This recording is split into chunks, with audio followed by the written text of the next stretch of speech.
Hello, everyone. Welcome to the Digital Workplace Strategy Summit here at Catapult. The topic of this session is Crawl, Walk, Run, adopting labels to maximize buy-in. This topic will be of interest to anyone in charge of supporting the rollout of applications in an organization. Whether you are an IT professional, business user, or trainer, or a C-level executive, this session is for you. Presenting the session, we have my colleague Maria Espino and myself, Asabe Grajeda. My title at Catapult is Managing Consultant, but I also play the role of Digital Workplace Architect for multiple clients in the Microsoft Cloud. Maria, can you tell us about yourself? Sure thing, Azabe. Thank you so much. My name is Maria Spino. I am a managing consultant here at Catapult Systems, and I am also the National Practice Technical Lead for the Productivity Practice. Some of the topics that we have prepared include a review of the digital workplace maturity model. We will share some customer stories and how they relate to the maturity model. Then we will go to talk about some fantastic tools that we have available from Microsoft around information protection and governance. We will also cover a release train approach that we use at Catapult to increase the adoption of new technologies. To finally wrap up with some key takeaways. Let's start by looking at a tool that we use at Catapult to help our clients assess how mature are their digital workplaces. We call this tool the Digital Workplace Maturity Model. At a glance, we have 5 levels in a scale that we can use to measure maturity against a clear set of standards. Once an organization understands where they are in the scale, this should help them take concrete steps to progress to the next level. At the base of the maturity, we expect organizations to be siloed and disjointed. While some of their practices may be somewhat effective, they don't take full advantage of the power of the platform. Their processes are undocumented and are in a state of dynamic change, which creates a chaotic environment. As we move up to the low stage, processes are documented or managed by a central group. Some processes are repeatable, possibly with consistent results. Applications become a little bit more integrated, but are not seamless. By the time they are in the middle, these organizations have well-defined processes with some degree of improvement over time. Electronic applications are starting to get more personalization, where you can choose what kind of integrations you're getting. As they start to get into the high level, organizations care more about metrics. Processes have been tested and defined, and process users demonstrate competence. Systems are fully integrated. And then when we get to the Excel level, we see hyper-personalized applications, but most importantly, deliberate process improvement and optimization. The maturity model also considers 9 dimensions that you can see extending across the bottom of this matrix, from analytics to security and compliance, automation, and more. All of these are important areas to measure across the productivity cloud. But I don't expect you to read the text in each box. That's not the purpose of this slide. This is just to give you a holistic view of the organization in the different dimensions and to gain an understanding of current state versus desired state. This is going to help us establish a baseline that we can then use to measure improvement over time. By having identified where an organization may be currently, it is then easier to set a target for a future state based on the things that the company wants to accomplish. And then we can use this diagram to say, right now you're here at the bottom, but you want to move to this level. So what do we need to do to take you there? Now I have to stop myself to remind you that at Catapult, we have experts in the 9 dimensions that can work with you to achieve your future state. With this model in mind, the focus of today's session is in 2 dimensions of the matrix. We are going to be looking at communications and also at adoption and change management, which go hand in hand. And our goal is to provide guidance that will take you from your current level of doing things to hopefully a higher level in the model. What we refer as ACM is managing the change within your organization, specifically around your culture. Whereas adoption is putting together the best practices that we have to get users to overcome resistance and embrace the technology, and also to make them aware during the transition period of what their obligations are and how things are going to look on the other side of that. In other words, ACM is about managing the human aspect of technology change. But why do we want to drive adoption? There are a few things in this slide that I want to point out, such as people are naturally resistant to change. Also, a big factor is shadow IT. If people don't want to change, they might as well go off and find some way outside of the organization's officially sanctioned tools to do that. A good example is if some people in the organization are not happy with some asset or aspect of OneDrive, they may want to get Dropbox or something like that to be able to meet whatever need they may be looking at. This is why driving adoption and managing resistance is important to ensure that the tools that our end users are using are the official tools approved by the IT team. Trying to steer away people from shadow IT is a very important part of driving adoption. Also, you can't put something out there and expect people to use it. And even if they absolutely have to, that doesn't mean that they're going to understand it or that they're going to like it. Sometimes we hear some clients say, well, they're not going to have any other choice. They'll get used to it. But not really. They're going to shadow IT or make it a less efficient process to adopt your tool. Finally, keep in mind your users and their attitude with technology. You must be armed with tactics to speak to all of them and understand their concerns. Now that we have the maturity model in mind, I want to share a couple of stories from organizations at different levels in the scale. Here, we have a company in the financial industry. This company worked very hard to build and get a modern intranet ready for rollout. However, this rollout involved a very small communication team of 2 people. Turns out they were also the intranet owners and had their hands full creating content and putting the last touches on their intranet, and didn't have enough bandwidth to support a robust communication plan. Executive sponsorship was not consistent during the communication stage, and only limited communication went out via email only a few days before going live. There was no planning to support end users with training or showcasing the new features of the internet post launch. So the approach was very reactive and ad hoc. As users started to reach out to ask where they could find information, they were pointed to the new intranet portal. This could have been avoided by establishing a good communication from the beginning. When looking at the metrics, it is not surprising to see that from a company with 500 users, we are seeing only 50 unique visits per day, and this is at its peak time.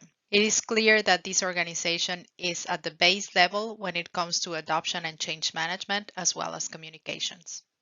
Now, in the north side of the maturity model, we have a company in the technology industry with a similar goal of launching an intranet.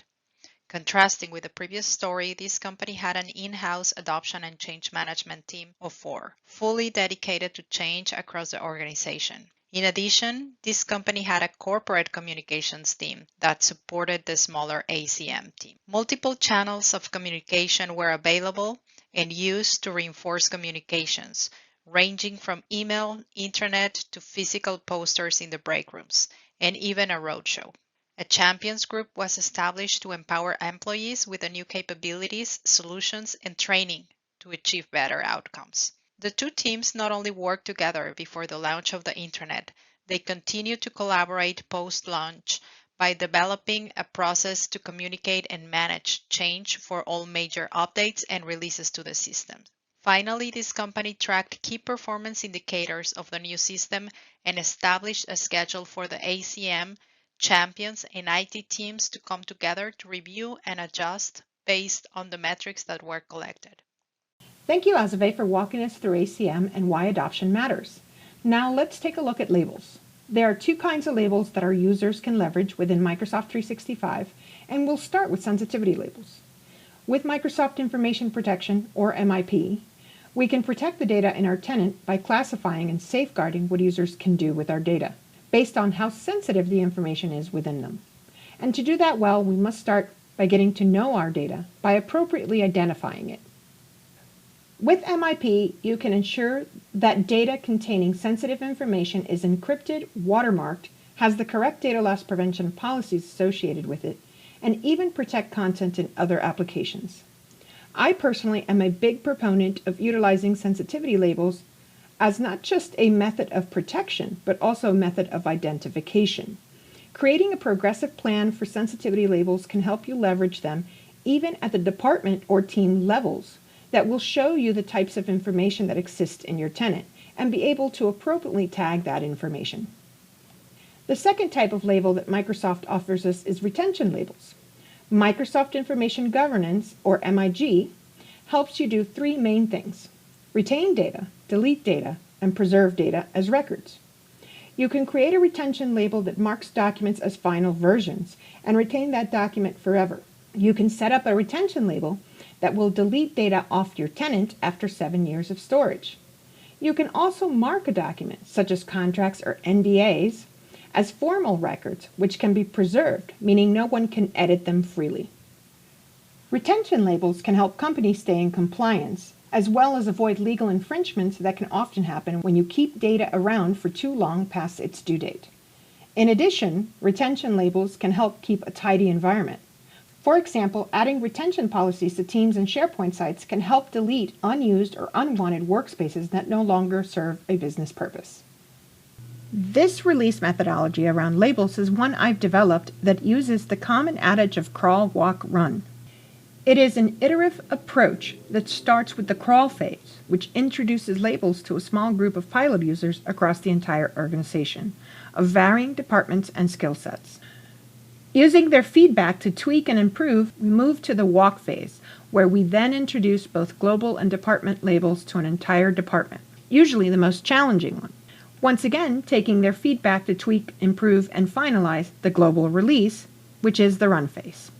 Partnering with your users from the onset is a key success factor of this methodology. During the crawl phase, the most important parts are establishing a communication plan that includes as many of your organization's communication channels as are available to you.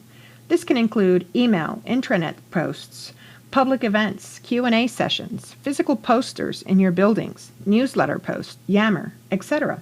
Get administration support to help you with the configuration of tenant settings and any cleanup that may be required. Make sure you engage your executive team and departmental leaders early on in the project so that when the pilot test starts, they are fully on board and supportive. Ensure you have 1 or 2 representatives from all of the business units involved in your pilot test. Provide support to end users and other project team members during the pilot quickly and efficiently. And always take feedback of all the people involved, evaluate, tweak, and adjust. During the walk phase, the most important parts are ensure to incorporate the feedback from the pilot users in the crawl phase as best as you can. You can't take it all, but apply the feedback that you can make. I recommend using a single department, and I usually ask that you use the department that is most resistant to change. But it's okay to pilot a few departments as well. Why we focus on the most challenging department is because they need exposure to the change as early as possible.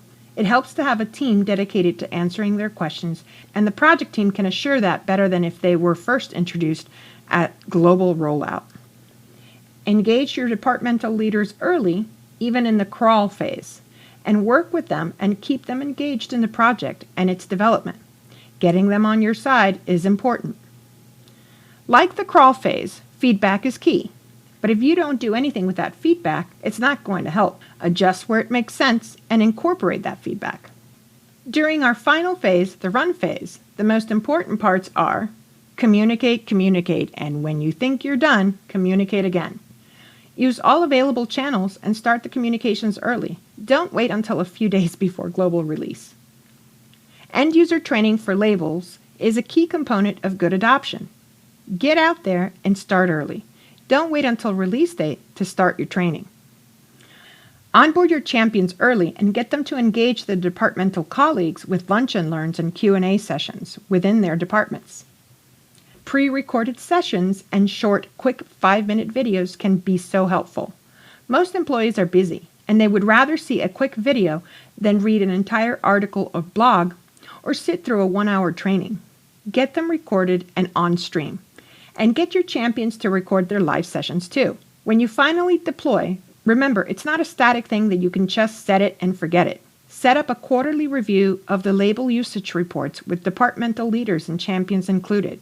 Put up feedback surveys and 5-minute questionnaires every so often to ask how labels are working for your users, and then make tweaks as you go. Maintaining labels is a constant, ongoing thing. Thank you, Maria, for that great information. Now we would like to share with you some key takeaways. One of those is always plan ahead. Key to the success for the adoption of any new technology depends on building a communications plan. This should be closely integrated with the technology plan. We want to start by defining your communication objectives. Highlight end user benefits. Always keep in mind the what's in it for me. For your key messages, answer the 5 W's: who, what, when, where, why, and also how. Think early on communication. Offer training and training materials to the different roles involved, from the admins of the system to the end users. Equip your help desk and champions to support your users post rollout. And then we know that it's not a small endeavor. Yes, absolutely. It's certainly not a small feat to really drive adoption and to really focus on the key elements of adoption and change management. You really do need to kind of identify, measure, and counteract resistance. And you have to have a plan for all the different types of resistances that you may encounter.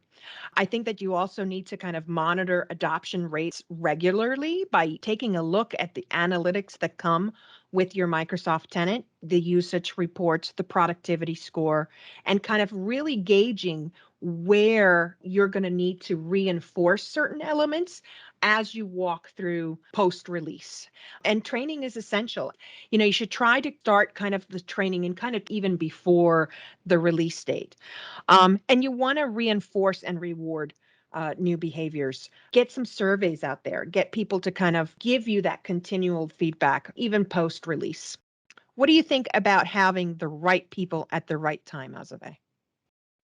I think the team is going to be key to success, right? We want to have executive sponsorship, leadership always involved from the beginning, and having them very aware of what their role is, right? A lot of times Yes, they don't get as involved as we would expect, and that definitely has implications on the results. absolutely. Now, the champions, right? So, this is the group of people that are going to engage and empower key people to be the face of change and provide the helping hands, feet, and ears in the organization to scale the change program. And we want to get them all together from the beginning throughout the deployment stage and even beyond post launch activities. There is a lot for these different groups to do. Absolutely. I think that champions is something that sometimes is only put together for a particular product release or upgrade. And then it's kind of left to the wayside post launch. And I think it's really important to keep the champions engaged and keep them learning new technology. So as you start to modernize and kind of scale through the maturity model, you teach them new things and that they then can teach others. It's not something that kind of it's a once and done kind of thing. It's a continual process, and I think it works better when you have champions that remain champions post any one product release. And Azabe, let's talk about some resources that folks can look into. So what we did here is we put together some helpful resources that you can spend some time looking at. On the left, we have all about adoption and change management. We have a few links to the top pages where Microsoft shares not only videos but training guides and adoption plans for the different workloads. We definitely encourage you to spend some time on those. And then on the right, we have specifics around the technology covered today. And this is Microsoft information protection as well as information governance. So if you are interested in those technologies, this is a good resource to visit. Absolutely. Thanks, Azave, for giving us that overview of resources that are available to all of our clients and all of our viewers. I have here some QR codes that will send you to places where you can get even more information, or you can talk to our productivity expert by clicking on the QR on the left. And also, we have a little survey that we would like you guys to complete. We value and appreciate your feedback and your time given to us today. So if you can just quickly, give us that feedback and answer that survey, it would really help us as we shape future events as well. Very good, Maria. This was really informative. I think we covered a lot of ground. We were able to share some key tools for our audience that hopefully you guys are able to implement in your organizations. I want to thank everybody for their time. And certainly, if you have any questions, please feel free to reach out to any one of us, and we would be glad to converse with you.